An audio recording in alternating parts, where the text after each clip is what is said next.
अस्मद्गुरुसमारम्भां यतिशेखरमध्यमां लक्ष्मीवल्लभपर्यन्तां வந்தே குரு பரம்பராம். திருப்பாவை நோன்பு என்கின்ற இந்த அற்புதமான ஒரு விரதத்திலே ஈடுபட்டிருக்கிற கோபிகைகள் மிகவும் விடியற்காலையிலே எழுந்திருந்து இந்த நோன்புக்கு செய்ய வேண்டிய காரியங்கள் என்று எல்லாவற்றையும் முடிவு செய்து, இன்னும் நோன்பிலே கலந்து கொள்ளாதவர்களையெல்லாம் எழுப்பி, தங்களுடைய தோழியர்களையெல்லாம் எழுப்பி கொண்டு இவர்கள் நேரே நந்தகோபர் திருமாளிகைக்கு சென்றார்கள். அங்கே கோயில் காப்பான், வாயில் காப்பான் ஆகியோரிடத்தில் அனுமதி பெற்றுக்கொண்டு உள்ளே போகிறார்கள். அது உள்ளே போனவுடனே அங்கே முதலிலே நந்தகோபர் சயனித்திருக்கிறார். அவருக்கு அடுத்தபடியாக யசோதை, அடுத்தபடியாக கண்ணபிரான், அதற்கு அடுத்தபடியாக பலராமன் என்று இப்படி 4 பேர் படுத்து கொண்டிருக்கிறார்கள். ஒவ்வொருத்தரும் ஒரே அறையில் படுத்துட்டுருக்காளா, இல்லை வெவ்வேறு அறைகளா, இது ஒரு கட்டு அது ஒரு கட்டு அப்படின்னு சொல்லலாமா என்னால் அது எப்படி வேணால் சொல்லலாம். ஆனால் அப்படி இல்லை, எல்லாரும் ஒரே அறையில் படுத்துட்டுருக்கான்னே கொள்ளலாம். முதல்ல நந்தகோபர் அவரை எழுப்பி அதற்கு பிறகு யசோதையை எழுப்புகிறார்கள். ஆனால் சாதாரணமாக ஒரு விஷயத்தில் சந்தேகம் வரணும் நமக்கு. பகவானை பற்றுகின்ற பொழுது பிராட்டியை முன்னிட்டு கொண்டு தான் பகவானை பற்ற வேண்டும்னு கொண்டிருக்கிறோம் நாம். அப்போ இங்கேயும் முதல்ல யசோதையன்னா எழுப்பியிருக்கணும். ஏன் நந்தகோபுரம் முதல்ல எழுப்பினா அப்படின்னா, அதுக்கு என்ன பண்ணுறது, அந்த வரிசையில் அவள் படுத்துட்டு இருந்தா அதே வரிசையில் எழுப்பிட்டான். கூட நம்ம கோவிலுக்கு போகிறோம், முதல்ல தாயாரை சேவிச்சுட்டு பெருமாளை சேவிக்கணும்னு சொன்னான். முதல்ல பெருமாள் சன்னதி இருந்து கொடுத்தோன்னா என்ன பண்ணுறது, அப்புறம் தாயாரை சேவிக்கிறதா எப்படி, இதெல்லாம் நிறைய பேருக்கு சந்தேகங்கள் வழுகிறது. இதை எப்படி பண்ணுறதுன்னுட்டு.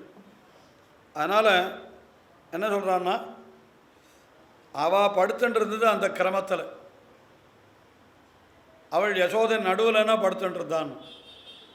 ஏன் நடுவில் படுத்துட்டுருந்தான்னு கேள்வி.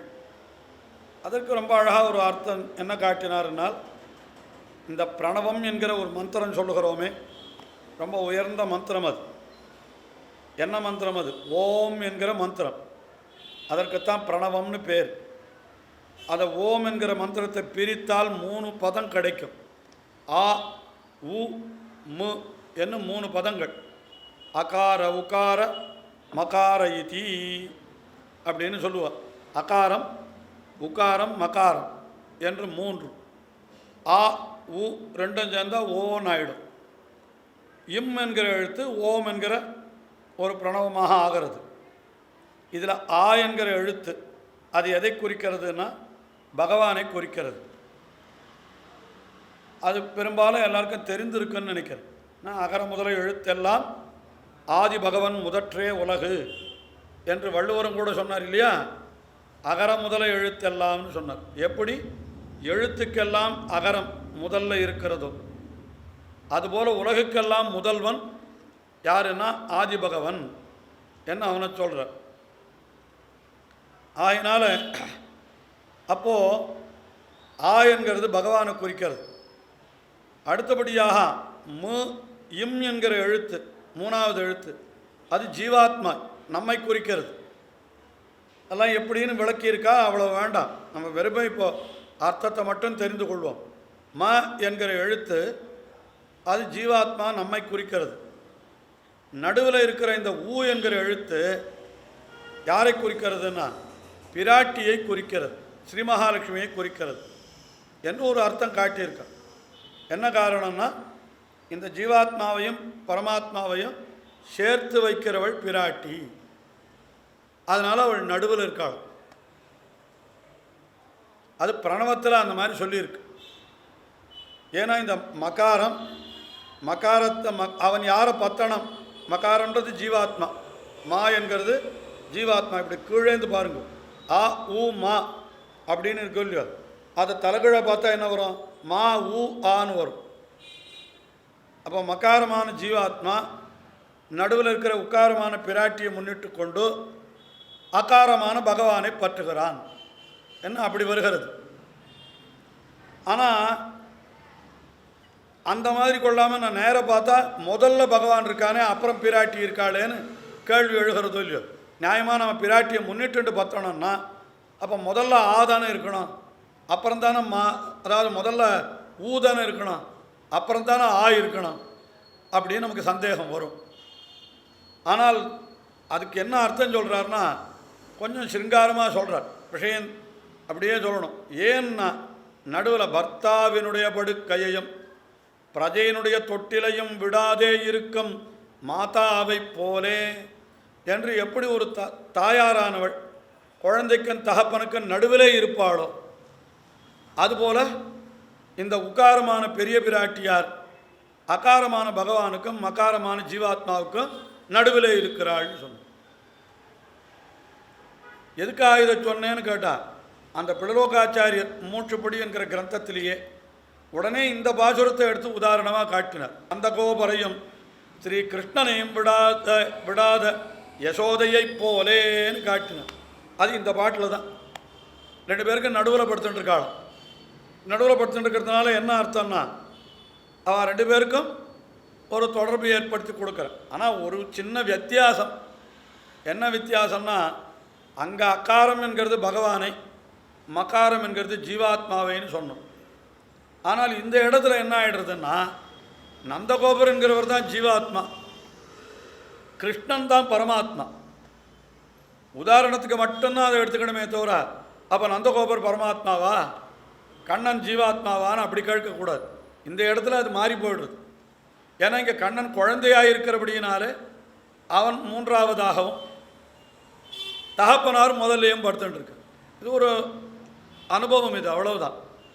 அப்போது அந்த முறையிலேயே எழுப்புற பொழுது என்ன சொற்களை சொல்லி எழுப்புகிறாள்னு பார்த்தால் அவர்களுடைய பெருமையெல்லாம் நமக்கு தெரிகிறது.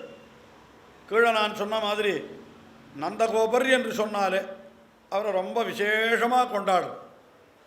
என்னதான் இருந்தாலும் ஆண்டாளுக்கு அவர் மாமனார் ஸ்தானம், அவரை கௌரவமாக சொல்ல வேண்டாமா?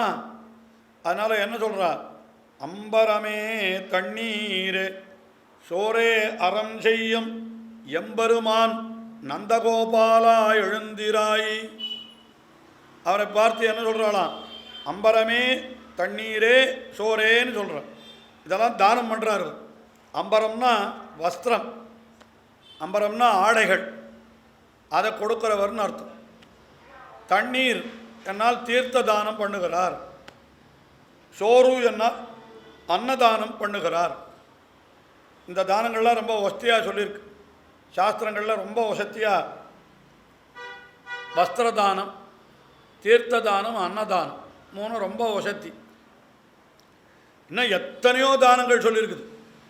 சாதாரணமாக தானங்கள் பண்ணுறதுன்னு ஆரம்பித்தா இதில் இந்த காரியங்கள் பண்ணுற பொழுது தானம் பண்ணணும்னு சொல்லியிருக்கா. அதில் நீங்கள் பார்த்தீங்கன்னா வாத்தியார் எத்தனை புஸ்தகம் தானம் பண்ணணும், செருப்பு தானம் பண்ணணும், கொடை தானம் பண்ணணும், கைத்தடி தானம் என்னென்னமோ சொல்லுவார், கண்ணாடி, சொம்பு என்ன தானம் மட்டும் என்னென்னமோ எத்தனையோ சொல்கிற தானம். இதெல்லாம் கோதானம் தெரியும், எல்லாம் எவ்வளவோ சொல்லிருக்குது. இதெல்லாம் கொடுக்கணும்.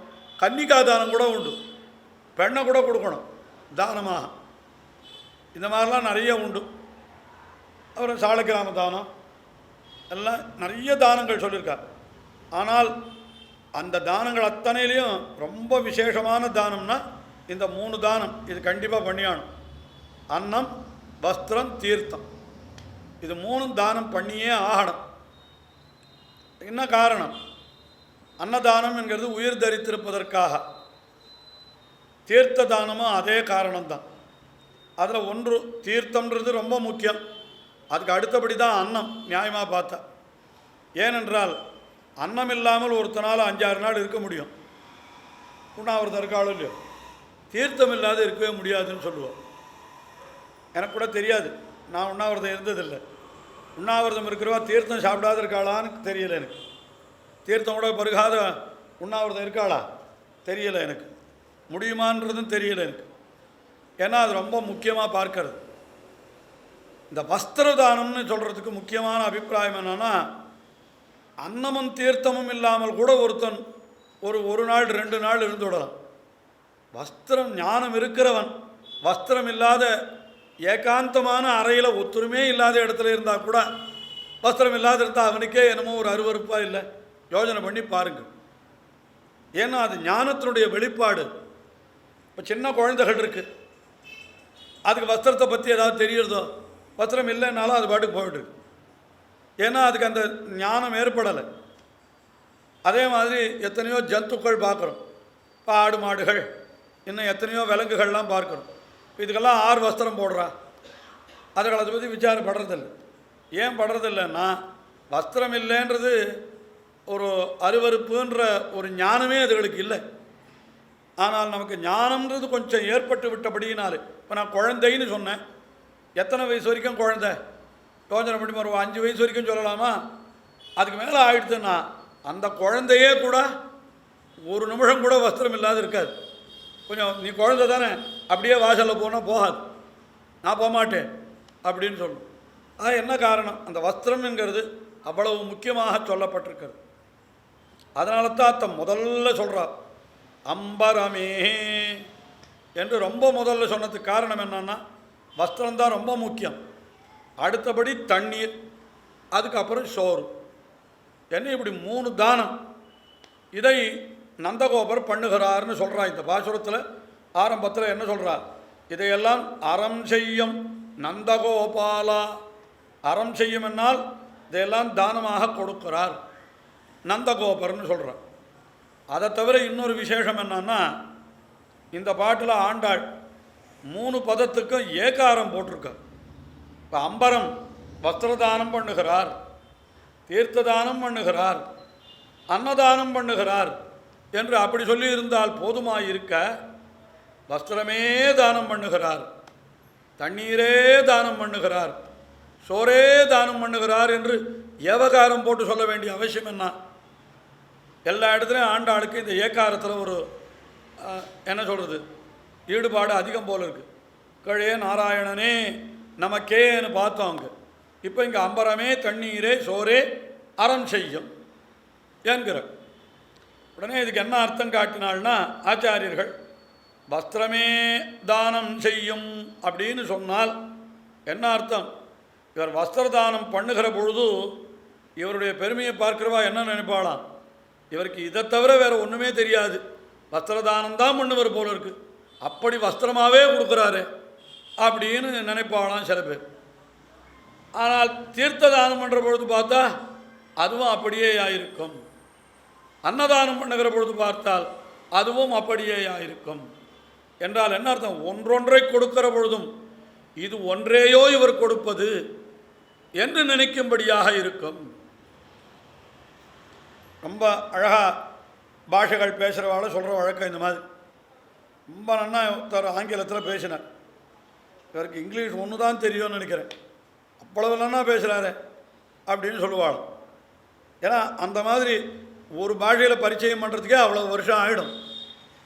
அப்போ இவருக்கு அதை தவிர வேறு தெரியாதுன்னு நினைக்கும்படியாக இருக்கும். ஆனால் இங்கே நந்தகோபுரம் என்ன பண்ணுறார்? ஒவ்வொன்றை கொடுக்குற பொழுதும் அவர் எப்படி கொடுக்குறாருன்னா, அது ஒன்றையோ கொடுக்க கற்றது என்னும்படி அவ்வளவு தானம் பண்ணுகிறார் என்று ஒரு அர்த்தம் காட்டினார். ஆனால் இந்த மாதிரி இவர் எப்போ தானம் பண்ணினார் அதை விசாரிக்கணும். புராணங்களே எங்கேனா சொல்லியிருக்குதா? நந்தகோபர் வஸ்திரதானம் பண்ணினார், தீர்த்த தானம் பண்ணினார், அன்னதானம் பண்ணினார் என்று ஏதாவது சொல்லியிருக்கானா? அப்படி ஒன்றும் நந்தகோபர் பெரிய ராஜா இல்லை. அவர் என்ன ஒரு மிஞ்சி மிஞ்சி போனால் திருவாய்ப்பாடிக்கு ஒரு சின்ன அதிகாரியம், அப்படின்னா சின்ன சின்ன இடங்களுக்கு தலைவர்கள். அந்த மாதிரி நந்தகோபர் ஏதோ ஒரு சின்ன இடத்துக்கு தலைவராக இருந்திருப்பார். அவர் போய் இவ்வளவு தானம் பண்ணுற சக்தி அவருக்கு எங்கேருந்து வந்தது? எப்போ பண்ணினார் இதெல்லாம் அப்படின்னு கேட்டால் ஒருவேளை சொல்லலாம், கண்ணன் பிறந்த காலத்தில் ரொம்ப சந்தோஷப்பட்டு நிறைய தானம் பண்ணினாரோ அப்படின்னு கேள்விப்படலாம், இருக்கலாம், பண்ணியிருக்கலாம். ஆனால் கூட இப்படி இவர் யாதவாபியுதயம் என்கிற காவியத்தில் வேதாந்த தேசிகன் ரொம்ப அழகாக சொல்கிறார் நந்தகோபர். கண்ணன் பிறந்த சந்தோஷத்தில் அதிச்சகாரவதான்யமனே என்று ஆரம்பித்து அவர் என்ன பண்ணினார் அப்படின்னா, இந்த மணி இருக்குது அதை போல் கொடுத்தாருன்னு சொல்கிறார். அதாவது எதை வேணால் கேட்டால் கொடுக்குமா ஒரு மணி, அந்த மாணிக்கம் போல. அதே மாதிரி கற்பக மரம் போலே, கற்பக மரத்தை காட்டிலும் அதிகமாக கொடுத்தார். காமதேனுவை காட்டிலும் அதிகமாக கொடுத்தார். சிந்தாமணியை காட்டிலும் அதிகமாக கொடுத்தார் என்று இப்படி வேதாந்த தேசிகன் அவரை கொண்டாடி சொல்கிறார். ஆனால் அதெல்லாம் காவிய நடைக்கு சேர கொஞ்சம் கற்பனையும் சேர்த்து சொல்கிறது. அது அப்படியெல்லாம் நந்தகோபர் கொடுக்குற அளவுக்கு பெரிய பணக்காரரும் இல்லை, பெரிய சக்கரவர்த்தியும் இல்லை. அவரை என்ன சொல்லியிருக்கா, ஒரு சாது விருத்தன் நந்தகோபன், ரொம்ப சாது இடைக்கிழவர், அவ்வளவுதான் தெரியும் அவருக்கு. அவர் போய் இவ்வளவு கொடுத்தாருன்னு சொல்கிறாளே, எங்கே கொடுத்தார் அப்படின்னு கேள்வி வருகிறது. உடனே இதுக்கு ரொம்ப அழகாக அழகிமணவாள பெருமாள் நாயனார் என்கிற ஆச்சாரியர் அவர் விட என்ன சாதித்தார்னா, இதெல்லாம் அவர் கொடுக்கல, கண்ணன் கொடுத்தான். கண்ணன் கொடுத்தான். சரி, கண்ணன் கொடுத்தா கண்ணனை என்ன சொல்லணும், ஏன் நந்தகோபுர சொல்கிறா இந்த விசேஷங்களால் அப்படின்னு கேள்வி எழுகிறது. அதுக்கு அவர் என்ன சொன்னார், இல்லை கண்ணன் இவ்வளவு தானம் பண்ணினான்னா இந்த குணம் இவனுக்கு எங்கேருந்து வந்திருக்கு, தாப்பனார் இடத்துலேருந்து தான் வந்தது அப்படின்னு வச்சுக்கணும். நம்ம சொல்கிற வழக்கம் என்னென்ன, காரண குணாக காரியே சங்கிராமந்தி, காரிய குணாக காரணாத் உற்பத்தியந்தே. இதெல்லாம் தர்க்கசாஸ்திரத்தில் சொல்லுவாள். காரண குணாக காரியே சங்கிராமந்தி, காரணத்தில் இருக்கிற குணம்தான் காரியத்தில் போய் சேரும். நெய்யற துணியில் நூல் வெளுப்பாக இருந்தால் வஸ்திரம் வெளுப்பாக இருக்கும், நூல் சகப்பாக இருந்தால் வஸ்திரம் சகப்பாக இருக்கும். அப்புறம் என்ன சுவாமி, வெளுப்பு வேஷ்டிக்கு சாயம் துவைக்கக்கூடாதான்னு கேட்கக்கூடாது. சாதாரணமாக கேட்குறாள். அப்புறம் நூல் வெளுப்பாக இருந்தாலும் சாயம் துவைச்சா சிகப்பாயிடுமே வஸ்திரம்னு சொல்கிறா. அது அப்படி சொல்லக்கூடாது. சாதாரணமாக நல்ல நெசவாளியாக இருந்தால் சாயத்தை வஸ்திரத்தில் துவைக்க மாட்டோம், நூலில் தான் துவைக்கும். ஒரு விசேஷம் சொல்லணுமா, அதனால தான் இந்த காஞ்சிபுரம் பட்டுக்கு அவ்வளோ பெருமை. காஞ்சிபுரம் பட்டெல்லாம் என்ன தெரியுமா, நூலில் சாயம் துவைப்பா, வஸ்திரத்தில் சாயம் துவைக்க மாட்டாள். நூலில் சாயம் தொட்டு நன்னா போட்டு அலசி அலசி அலசி அதை எடுத்து அந்த சாயம் நன்னா ஒட்டுற வரைக்கும் விட மாட்டான். அதுக்கப்புறம் இந்த நூலை கொண்டு அவர்கள் நெய்தார்களானால் அதுக்கப்புறம் இந்த சாயமே போகாது. மற்ற இடங்களில் சாயம் நிறைய போகிறதுக்கு காரணம் என்னன்னா, வஸ்திரத்தை நெஞ்சுவிட்டு அப்புறம் சாயம் துவைக்கிறான், அதனால் அந்த சாயம் ஒட்டுறதில்ல, போயிடுறது. இப்போ எல்லோரும் இதை பார்த்து அவளும் கற்றுனுட்டான்னு வச்சுங்கோ. இப்போ நிறைய இடங்கள்ல அது கற்றுனுட்டான். பட் ரொம்ப பழைய நாளில் இதுதான் தனிப்பட்ட பெருமையாக இருந்தது. நூல்லையே சாயம் துவைச்சுடுவாங்க. அப்போ அது நூலை நெஞ்சாக்கா அது அவ்வளோ நன்னா ஒட்டிக்கும். அதுக்கப்புறம் அதில் சாயம் போகாது. அதனால் இப்போ அந்த சாயம் நூல் என்ன நிறம் இருக்கிறதோ அதுதான் காரண குணம். நூல் தானே காரணம், அதனுடைய குணம் என்ன ஆகுது, அப்படியே காரியத்தில் போய் சேர்றது. அதே போல் கருப்பு மண், அதை எடுத்து ஒருத்தன் குடம் செய்தானால் குடம் கருப்பாக இருக்கிறது. சிவப்பு மண்ணை எடுத்து குடம் செய்தானால் குடம் சிவப்பாக இருக்கிறது. அப்போ என்ன பண்ணணும், இந்த குடம் ஏன் சிவப்பாக இருந்தது அப்படின்னு கேட்டால் பதில் என்ன சொல்லுவோம், இதை செய்த மண் சிகப்பாக இருந்தபடினாலே என்று பதில் சொல்கிறோமோ இல்லையோ. அந்த மாதிரி கண்ணனுக்கு எங்கேருந்து இந்த குணங்களெல்லாம் வந்தது, வஸ்திரதானம் பண்ணினார், தீர்த்த தானம் பண்ணினார், அன்னதானம் பண்ணினார்னா அவருக்கு இந்த குணம்லாம் எங்கேருந்து வந்ததுன்னா எல்லாம் தாப்பனார் இடத்துலேருந்து வந்தது. தாப்பனாராரு நந்தகோபர். அதனால் இவனுக்கு இருக்கிறத நந்தகோபருக்கும் வச்சு சொல்லிட்டார். அப்படி தான் அர்த்தம் காட்டு. சரி, அடுத்தது கண்ணன் எப்போ பண்ணினா இந்த தானத்தெல்லாம் அப்படின்னு கேள்வி வருகிறது. சில சரித்திரங்கள் எடுத்து பார்த்தால் தெரியும், எல்லாம் மகாபாரதத்தில் இருக்கிற விஷயங்கள். கண்ணன் வஸ்திரதானம் பண்ணியது எல்லாருக்கும் தெரியும், சொல்ல வேண்டிய அவசியமே இல்லை. திரௌபதிக்கு ஆபத்திலே புடவை சுரந்தது திருநாமமிரே. பெரிய ஆபத்து வந்த பொழுது அப்பொழுது வஸ்திரதானம் கண்ணன் பண்ணினான். அதனால் அம்பரமே அறம் செய்யும், உண்மையாக அங்கே தான் பொருந்தும். அம்பரமேன்னு சொன்னானே, வஸ்திரம் எப்படி வந்தது, வந்துட்டே இருந்தது வஸ்திரம். எத்தனை தடவை இழுத்தாலும் இந்த துஷாசனம் ஒன்றும் கடைசியில் என்ன ஆச்சு, வஸ்திரம் நிற்கவே இல்லையே. பார்த்தா இவருக்கு இதுவே ஒன்று தான் தெரியும் போல் இருக்கு என்று சொல்லும்படியாக அப்படி வஸ்திரதானம் பண்ணினான் கண்ணன் என்ன அதை பார்க்கிறோம்.